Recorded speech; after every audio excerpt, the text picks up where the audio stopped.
बेयो बड'लेण्ड इंखं टेलिभिजन दिनै 25 मार्च 2020 बुधबार खालि सानसेनि बरादखौ लानानै फैदों आं सदानन्द दैमारिया। सिगां आं फरायथिनो लादों मेष राशि। दिनैनि साना मोजां आरो गाज्रिनि गेजेरजों बाबेनलांगोन। गोसोखौ गुलाय गुजाय मोनगोन। सिनाय मोनै सुबुंखौ बांद्राय दाफोथाय, खहा खालामनो नाजागोन। रांखावरियाव जोबोर मोजां, अदेबानि खरसायाबो बांगोन। सोरबा लोगोनि फन फैगोन, सोरजोंबा एना एनि फैनो हागौ। गुबुनजों बाङाय बुंनायानो गाहाम, बहाबा थांनांनो हागौ। फालांगियाव मोजां मुलाम्फा मोनगोन। गोसोनि साननाया जाफुंगोन। गोसोनि बोलोआ बांगोन। न'खराव अनलायनाय फैगोन। समाजाव मान मोनगोन।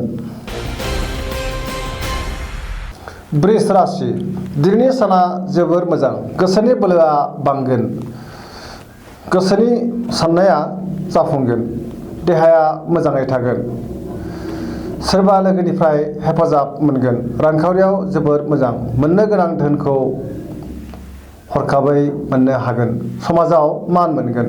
फालांगियाव जोबोर मोजां मुलाम्फा मोनगोन। गुबुननि गोसोखौ बोनो हागोन। न'खराव अनलायनाय फैगोन। मावनो लानाय खामानिखौ थि समाव मावफुंनो हागोन। मिथुन राशि। दिनैनि साना जोबोर मोजां। न'खराव खुसि रंजानि थासारि फैगोन। देहाया मोजाङै थागोन। सोरबा मुंदांखा सुबुंजों लोगो मोनलायगोन। गुबुननि गोसोखौ बोनो हागोन। गोसोखौ गोजोननाय मोनगोन। गोसोनि साननाया जाफुंगोन। समाजाव मान मोनगोन। रांखावरियाव जोबोर मोजां होनजायो। फालांगियाव मोजां मुलाम्फा मोननो हागोन। बिमा बिफानि बोर मोनगोन। कर्कट राशि। दिनैनि साना मोजां आरो गाज्रिनि गेजेरजों बाबेनलांगोन। गोसोखौ गुलाय गुजाय मोनगोन। बिसि फिसायनि गेजेराव एना एनि फैनो हागौ। देहाया बारा मोजां थानाय नङा। गुबुननि हेफाजाब लानांगोन। गुबुनजों दान्थे बिदान्थेयाव बाहागो दाला।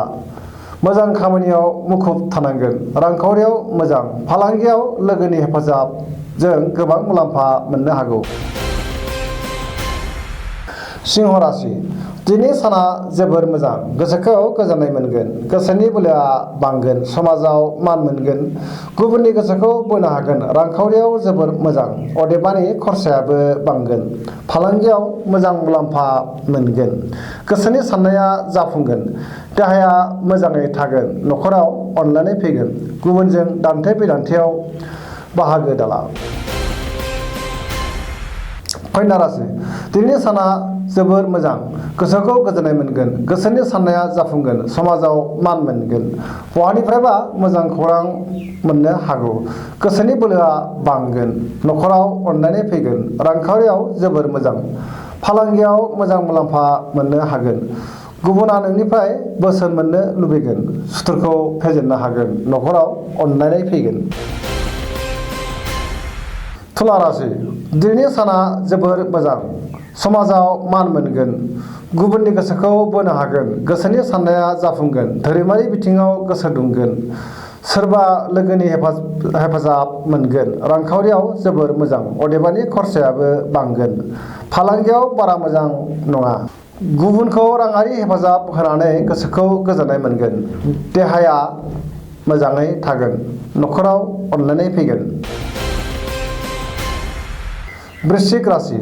दिनैनि साना मोजां आरो गाज्रिनि गेजेरजों बाबेनलांगोन। देहाया बारा मोजां थानाय नङा।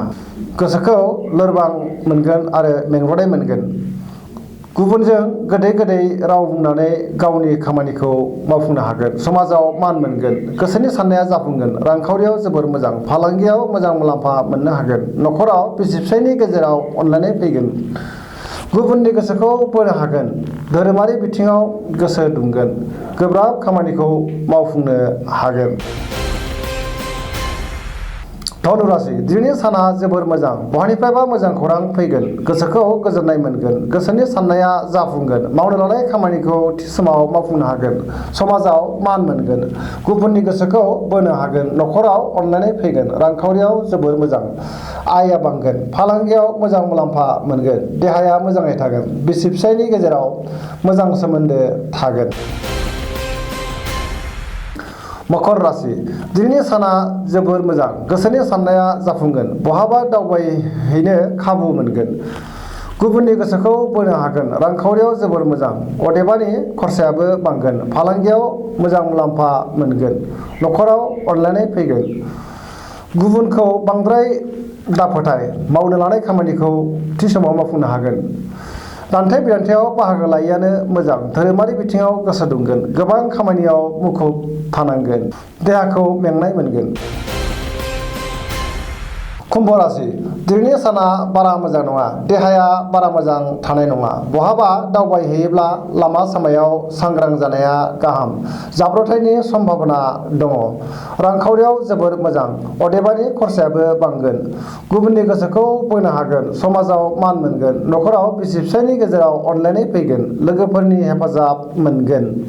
फालांगियाव मोजां मुलाम्फा मोननो हागोन। गोसोनि बोलोआ बांगोन। सिगांनि आद्रा खामानिखौ दिनै मावफुंनो हागोन। मीन राशि दिनैनि साना जोबोर मोजां। गोसोखौ गोजोननाय मोनगोन। नखराव खुसिनि थासारि फैगोन। गोसोनि बोलोआ बांगोन। रांखावरियाव जोबोर मोजां। फालांगियाव मोजां मुलाम्फा मोनगोन। बिसि फिसायनि गेजेराव मोजां सोमोन्दो थागोन। गोसोनि साननाया जाफुंगोन। समाजाव मान मोनगोन। बयजोंबो गोरोबनो हागोन। दिनैनि साना जोबोर रंजा खुसियै बाबेनलांगोन। जोबनायाव आं बेखौनो खावलायनो लुबैयो जाहाथे नोंथांमोना सानफ्रोमबो जोंनि बे बड'लेण्ड इंखं टेलिभिजनखौ नायबाय थायो आरो साबस्क्राइब खालामो। लोगोसे गावबा गावनि सानसेनि बरागखौ मोनथिनानै लानो हायो। एसेनोसै, गोजोन्थों।